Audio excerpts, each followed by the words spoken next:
한국 남자랑 결혼해서 일본에서 탈출하고 싶어요. 현재 일본 결혼 정보 업체가 발칵 뒤집혔습니다. 무려 500명 이상의 일본 여성들이 한국 남자만 원합니다라며 대기 중입니다. 차라리 한국 시골에 살아도 일본 도쿄보다 낫습니다. 여러분 알고 계셨나요? 일본 아파트는 난방조차 제대로 안 되는 후진국 수준입니다. 매년 수천 명이 자기 집에서 추위로 사망합니다. 한 일본 여성이 밝힌 일본의 충격적 현실.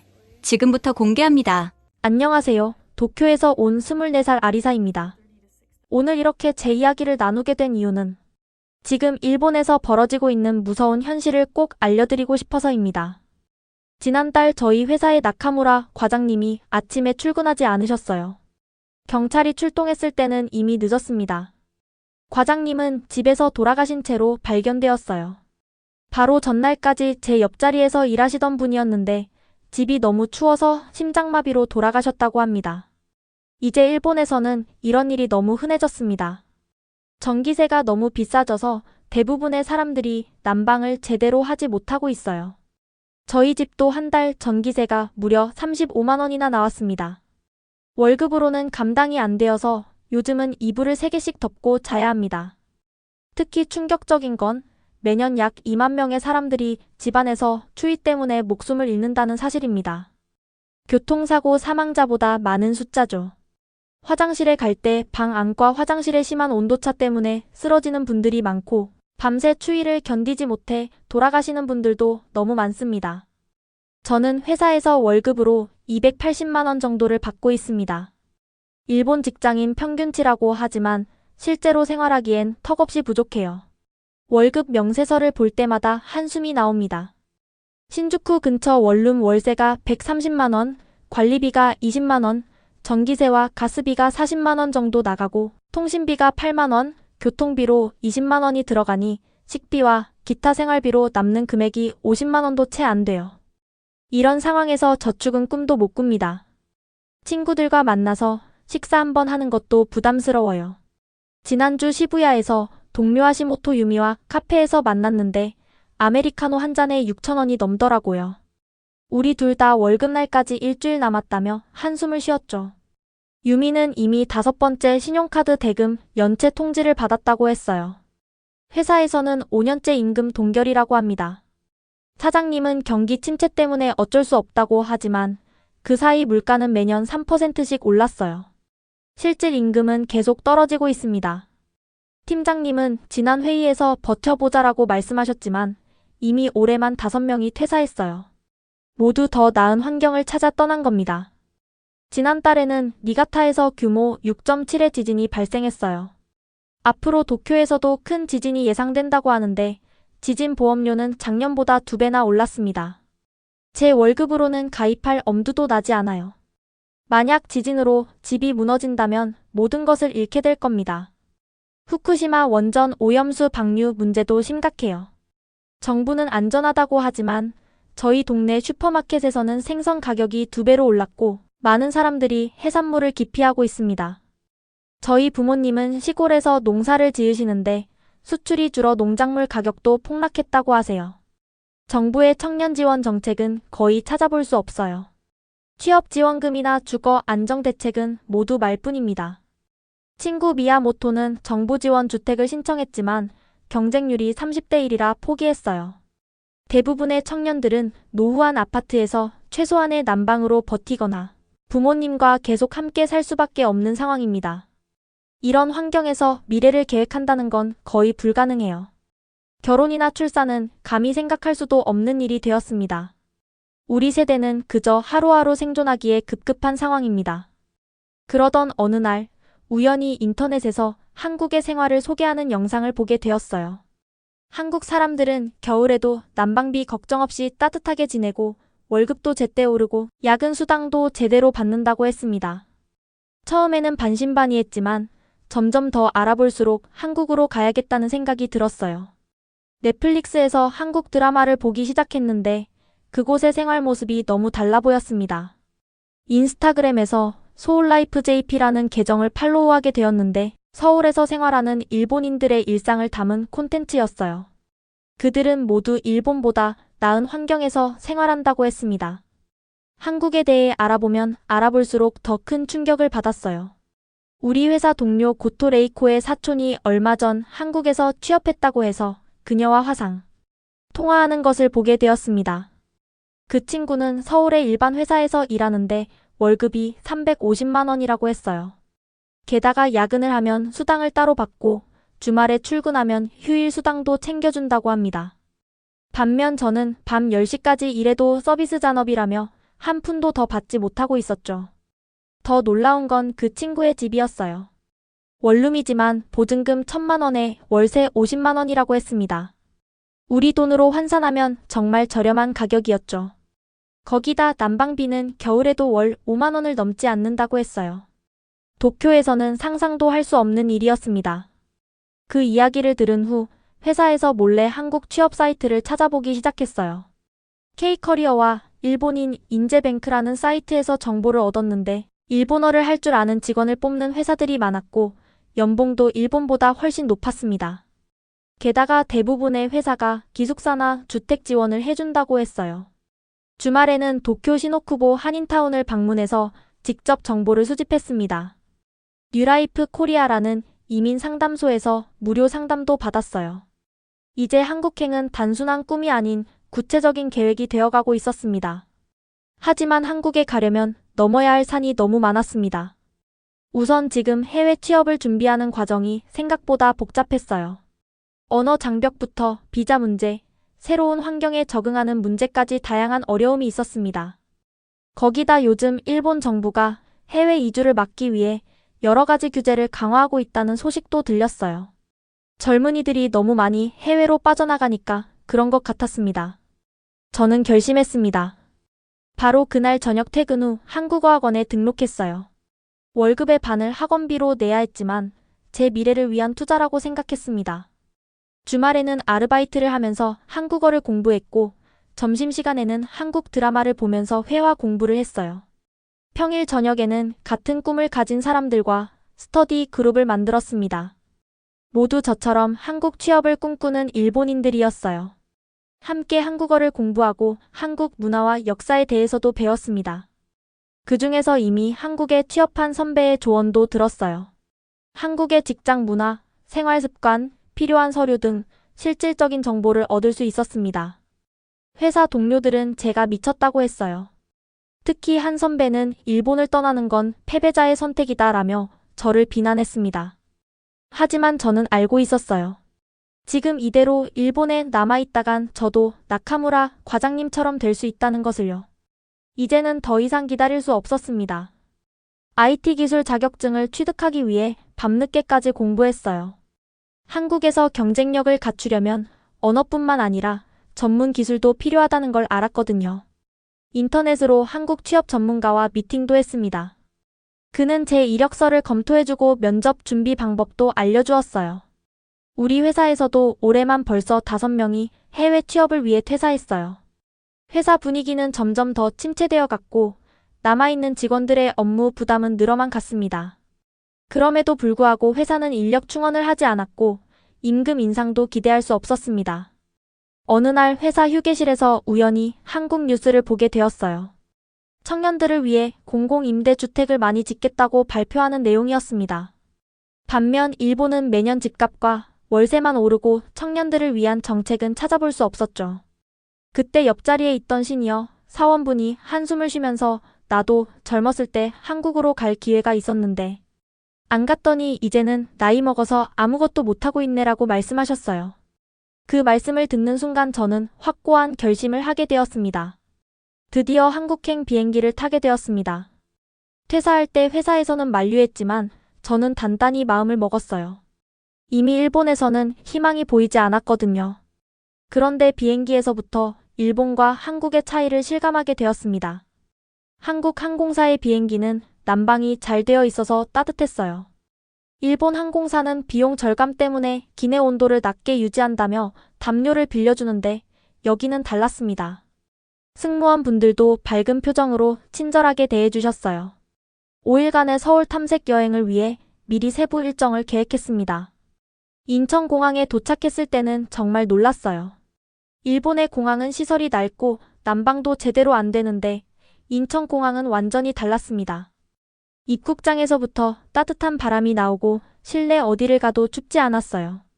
공항에서 서울 시내로 가는 공항철도를 탔는데 이것도 충격이었습니다. 일본의 공항철도는 바닥이 차갑고 난방이 약한데 한국은 객차 안이 따뜻했어요. 게다가 요금은 일본의 3분의 1 수준이었습니다. 서울역에 도착해서 지하철을 갈아탈 때도 놀라움의 연속이었어요. 역사 안이 따뜻한 것은 물론이고 와이파이가 잘 연결되었습니다. 일본은 지하철에서 인터넷이 안 되는 게 당연한데 말이죠. 종로구에 있는 게스트하우스 서울스테이에 도착했는데 가장 큰 충격은 숙소에 도착했을 때였습니다. 문을 열자마자 따뜻한 온기가 느껴졌어요. 바닥에서 온기가 올라오는 게 신기해서 한참을 맨발로 서 있었습니다. 주인분이 보일러 사용법을 설명해 주시는데 난방비 걱정은 하지 말라고 하셨어요. 한 달 난방비가 5만 원 정도라고. 일본에서는 상상도 할 수 없는 금액이었습니다. 거기다 수도세와 전기세도 일본의 절반도 안 된다고 하셨어요. 그날 저녁 근처 편의점에 가보았습니다. 일본 편의점은 야간에 난방을 약하게 해서 춥기로 유명한데 이곳은 달랐어요. 편의점 안이 따뜻했고 도시락을 데워주는 전자레인지도 무료로 사용할 수 있었습니다. 더 놀라운 건 물가였어요. 일본에서는 편의점 도시락이 약 8,000원인데 여기는 4,500원이었고 김치 같은 반찬도 훨씬 푸짐했어요. 따뜻한 국물이 있는 컵라면도 일본보다 훨씬 저렴했습니다. 다음날 아침에는 종로에 있는 세브란스 병원을 방문해 보았어요. 갑자기 목이 아프고 열이 나서 근처 내과를 찾았는데 이것도 놀라움의 연속이었습니다. 일본에서는 병원에 가려면 예약을 하고 몇 시간씩 기다려야 하는데 이곳은 그냥 방문해도 바로 진료를 볼 수 있었어요. 진료비는 더 큰 충격이었습니다. 일본에서는 감기 진료만 받아도 보험 적용 후에도 약 4만 5천 원은 내야 하는데 여기는 기본 진료비가 15,000원이었고 일본의 10분의 1 수준이었습니다. 한국 휴대폰 유심을 구매해보니 통신 환경도 일본과 완전히 달랐어요. 데이터 속도는 더 빠르고 요금은 더 저렴했습니다. 서울 어디를 가든 와이파이가 잘 연결되어 있어 인터넷 사용에 전혀 불편함이 없었어요. 서울 답사를 마치고 일본으로 돌아온 후 저는 본격적으로 한국 취업에 도전하기 시작했습니다. 코리아 IT 솔루션즈라는 회사에 온라인으로 입사 지원서를 제출했어요. 일본어와 한국어 통역 능력을 강조한 이력서를 정성껏 작성했습니다. 그러나 첫 화상 면접에서 저는 긴장을 너무 많이 한 나머지 머릿속이 하얘져 준비했던 한국어를 모두 잊어버린 것 같았어요. 면접관님이 자기소개해보세요 라고 하시는데 더듬더듬 이야기를 하다가 결국 울음이 나와 버렸습니다. 면접관님들은 따뜻하게 대해주셨지만 저는 이미 망했다는 걸 알 수 있었어요. 예상대로 일주일 후에 불합격 통보를 받았습니다. 한국어 실력 부족과 기술적 역량 보완이 필요하다는 피드백이었어요. 한국에서의 첫 도전이 실패로 끝나자 절망감이 밀려왔습니다. 이대로 일본으로 돌아가야 하나 고민하던 차에 서울의 코워킹 스페이스 테크허브에서 한국 개발자들과 네트워킹할 기회가 생겼어요. 온라인으로 참여해 소중한 조언을 들을 수 있었습니다. 글로벌 브릿지라는 헤드헌팅 회사에 등록한 후 두 번째 면접 기회가 찾아왔어요. 네오테크 시스템즈라는 회사였습니다. 그때였어요. 저는 엘리베이터에 탔는데 갑자기 큰 소리와 함께 멈춰버렸습니다. 같이 타고 있던 한국인 남성분이 당황하셨는데 저는 지진이 많은 일본에서의 경험을 살려 침착하게 대처했어요. 나중에 알고 보니 그분은 다른 회사의 임원이셨고 제가 일본어로 위험한 상황에서의 대처법을 설명하고 다른 승객들을 진정시키는 모습을 보시더니 명함을 건네주셨습니다. 두 번째 면접 당일 일본에서 큰 지진이 발생해 모든 항공편이 지연되었어요. 면접 시간에 늦을 위기였습니다. 공항에서 서울까지 택시비가 15만 원이나 한다고 해서 공항버스를 탔어요. 하지만 교통체증이 너무 심했습니다. 결국 급한 나머지 두 정거장 앞에서 내려 비가 오는 길을 뛰어갔어요. 옷은 완전히 젖었고 머리는 엉망이 되었습니다. 30분이나 늦어서 면접장에 도착했을 때 저는 각오를 했어요. 젖은 옷차림으로 들어가 진심으로 사과를 드렸습니다. 면접 시간을 지키지 못해 정말 죄송합니다. 하지만 저에게 기회를 주신다면 이 열정 그대로 일하겠습니다. 면접관님들은 잠시 의아한 표정을 지으셨다가 이내 따뜻하게 웃어주셨습니다. 젖은 옷차림으로 끝까지 오신 그 열정이 중요합니다. 면접 시작하시죠. 준비해온 자료를 꺼내려는데 비에 젖어 거의 읽을 수 없는 상태였어요. 하지만 이미 모든 내용을 외우고 있었기에 자료 없이 발표를 시작했습니다. 김정훈 CTO님은 날카로운 질문을 던지셨어요.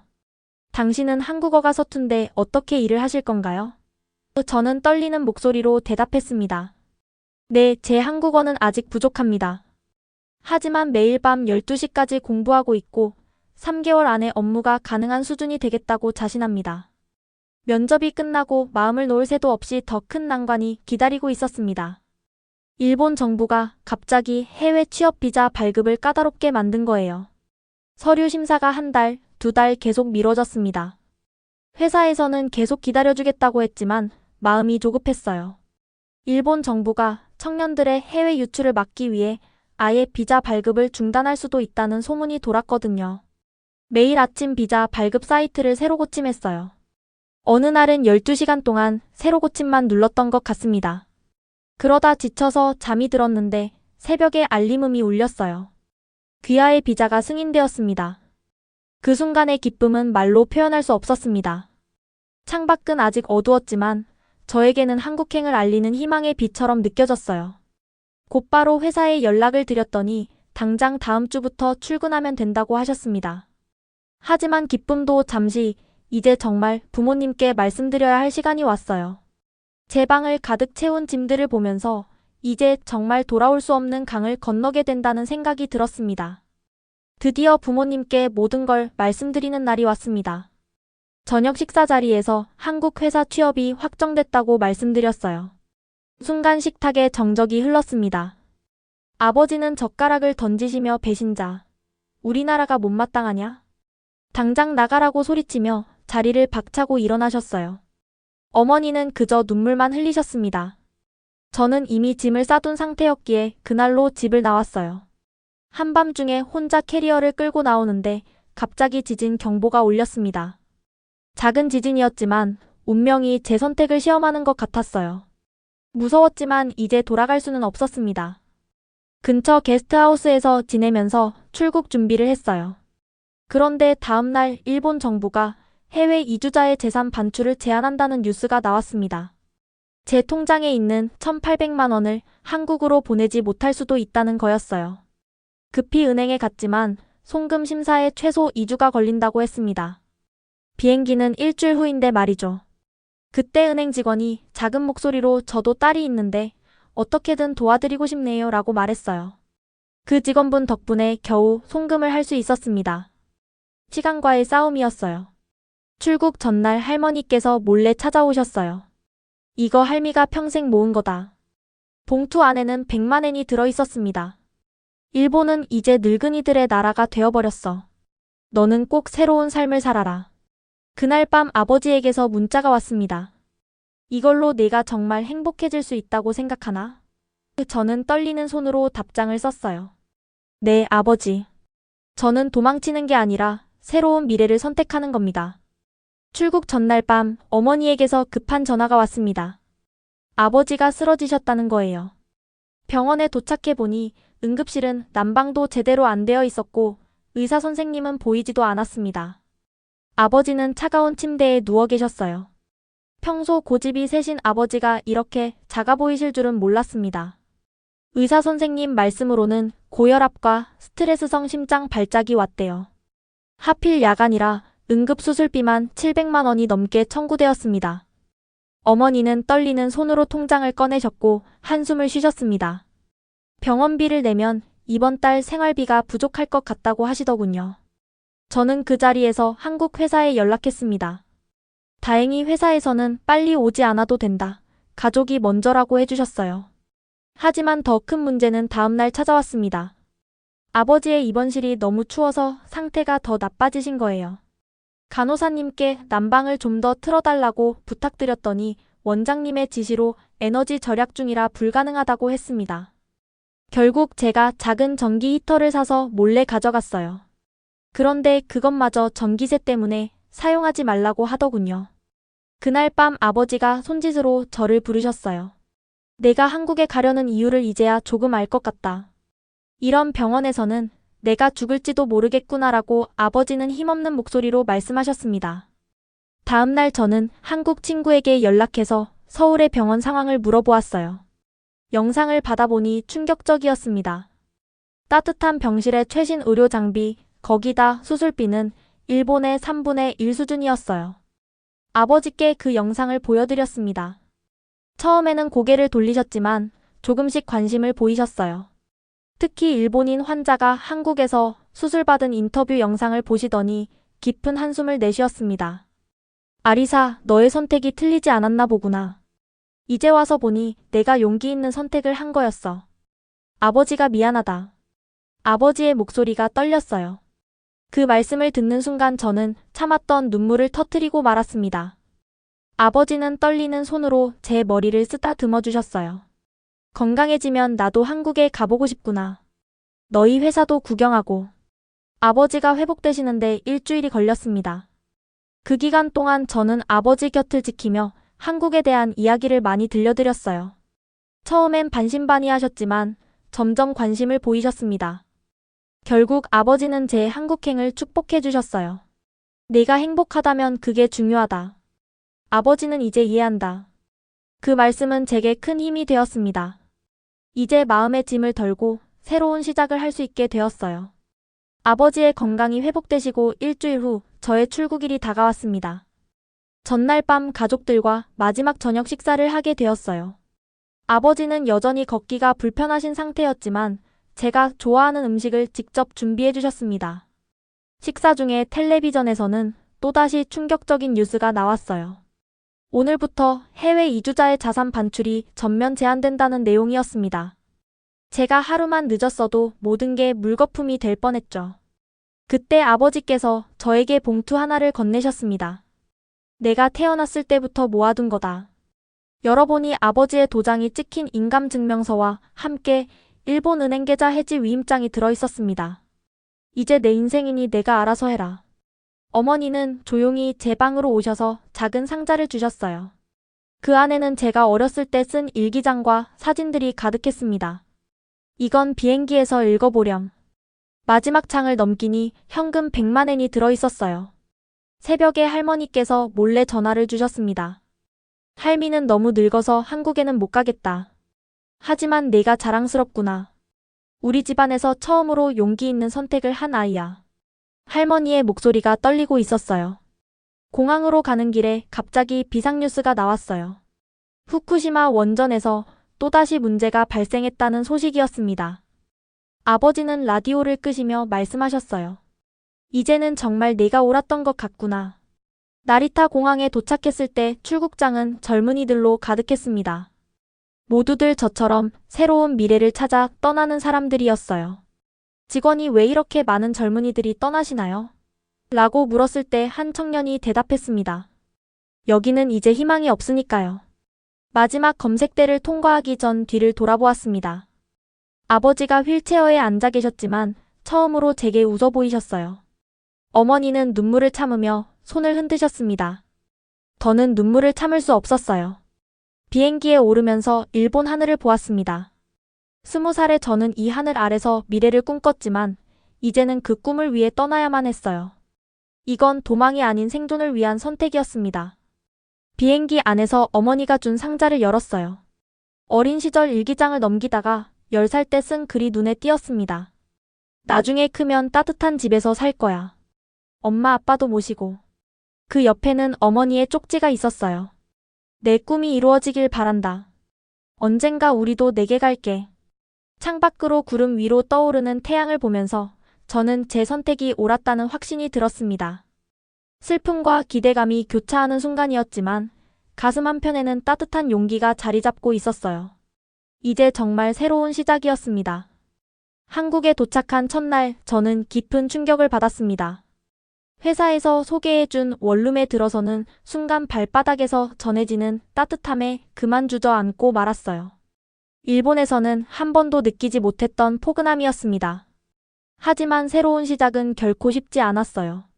첫 출근 날 저는 엄청난 실수를 했습니다. 팀 회의에서 제가 준비한 발표 자료에 한국어가 엉망이었던 거예요. 동료들은 웃음을 참으려 했지만 저는 너무 부끄러워 화장실에서 울고 말았습니다. 그때 팀장님이 찾아오셨어요. 처음부터 완벽할 순 없죠. 우리가 도와드릴게요. 그 말씀에 저는 더 큰 눈물을 흘렸습니다. 일본에서는 실수하면 냉담한 시선으로 바라보기만 했는데 이곳은 달랐어요. 회사에서는 매일이 새로운 배움이었습니다. 실수를 해도 질책하기보다는 어떻게 하면 더 잘할 수 있을지 함께 고민해 주셨어요. 일본에서는 상상도 못할 일이었죠. 퇴근 시간이 되면 아리사 씨, 이제 그만 들어가세요 라며 오히려 팀장님이 먼저 저를 보내셨습니다.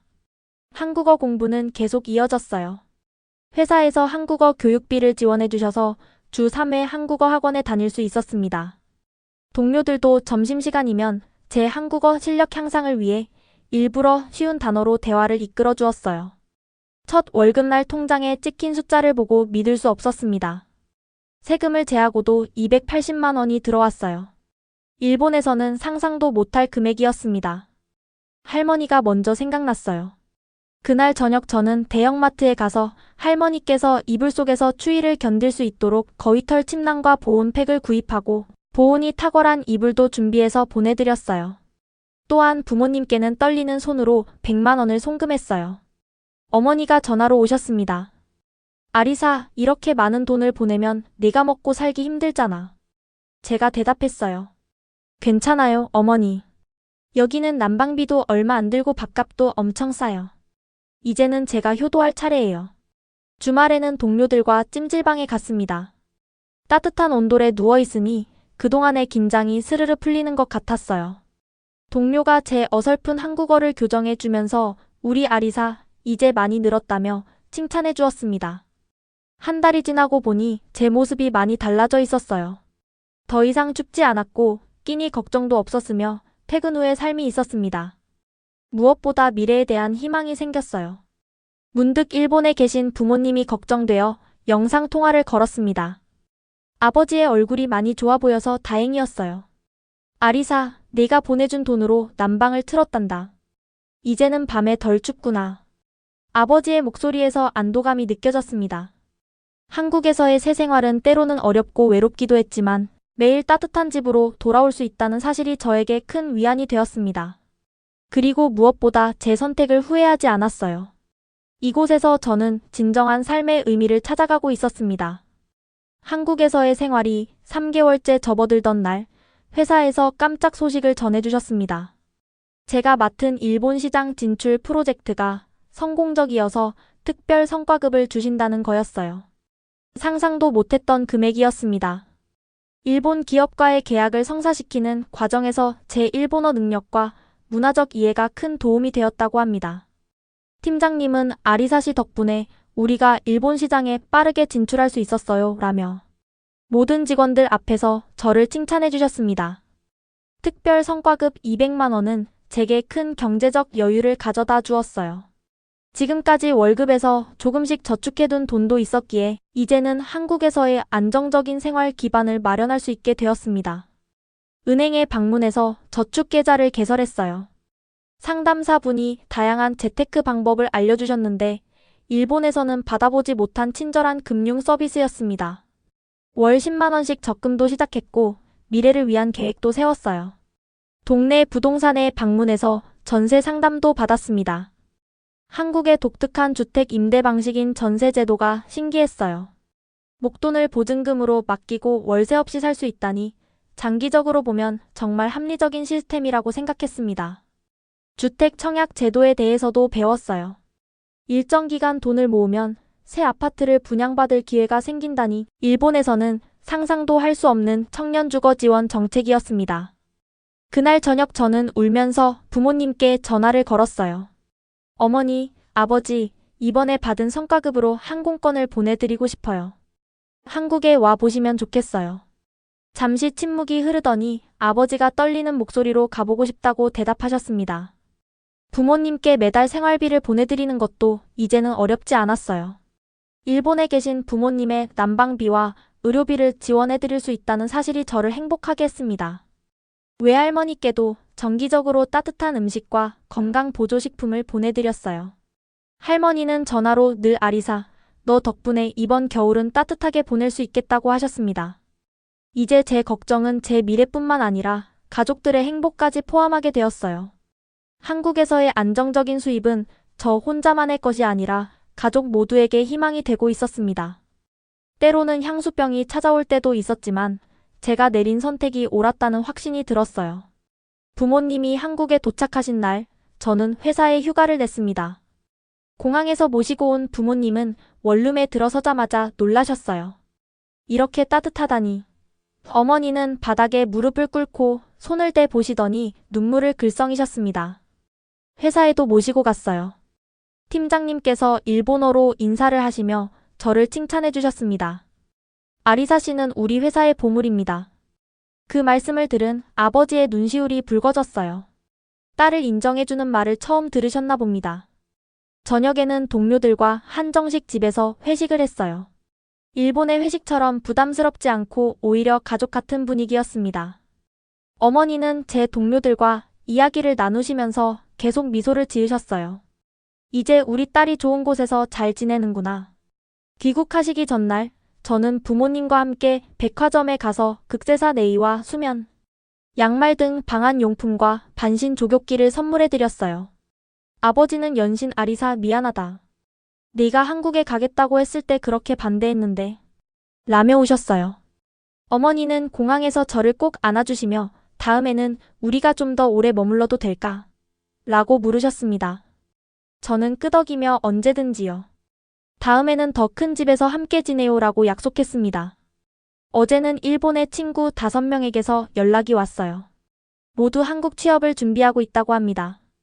제 블로그에 올린 한국 생활 이야기를 보고 용기를 얻었대요. 특히 난방비와 병원비 이야기에 큰 충격을 받았다고 해요. 저는 이제 새로운 꿈이 생겼습니다. 더 많은 일본 청년들에게 희망을 전해주는 것, 그리고 언젠가는 부모님을 모시고 와서 함께 사는 것. 이곳 한국에서는 그런 꿈을 꾸는 것조차 따뜻합니다. 회사에서는 한일 브릿지 프로젝트를 제안했어요. 양국 청년들의 교류와 취업을 돕는 플랫폼이었습니다. 사장님은 제 아이디어에 큰 관심을 보이셨고 내년에 시범 사업을 시작하기로 했어요. 부모님의 한국 이주 가능성도 진지하게 논의하기 시작했습니다. 특히 의료 시스템과 노후 생활 환경을 비교해보니 한국이 훨씬 나은 선택이라는 결론에 도달했어요. 아버지도 이제는 몇 년 후에는 우리도 한국에서 살 수 있을까? 라고 물으실 정도가 되었습니다. 블로그 도쿄에서 서울로의 구독자가 1000명을 넘었어요. 제 경험담이 많은 일본 청년들에게 희망이 되고 있다는 사실이 기뻤습니다. 한국 미디어에서 인터뷰 요청도 받았어요. 일본 청년들이 한국으로 오는 이유라는 주제로 말이죠. 주말에는 한일 문화교류 단체 활동에 참여하기 시작했습니다.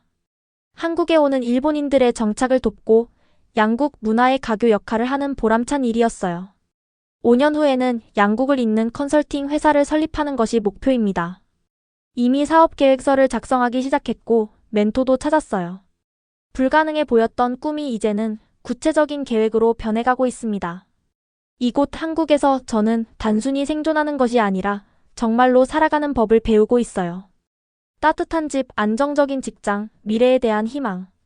제가 찾던 모든 것이 여기 있었습니다. 오늘 영상이 어떠셨나요? 댓글로 여러분의 의견을 남겨주세요. 그리고 구독과 좋아요, 알림 설정을 부탁드립니다. 더 빠르게 감동적인 영상을 시청하실 수 있습니다. 지금까지 코리아 원더풀이었습니다. 오늘 하루도 건강하고 행복하세요.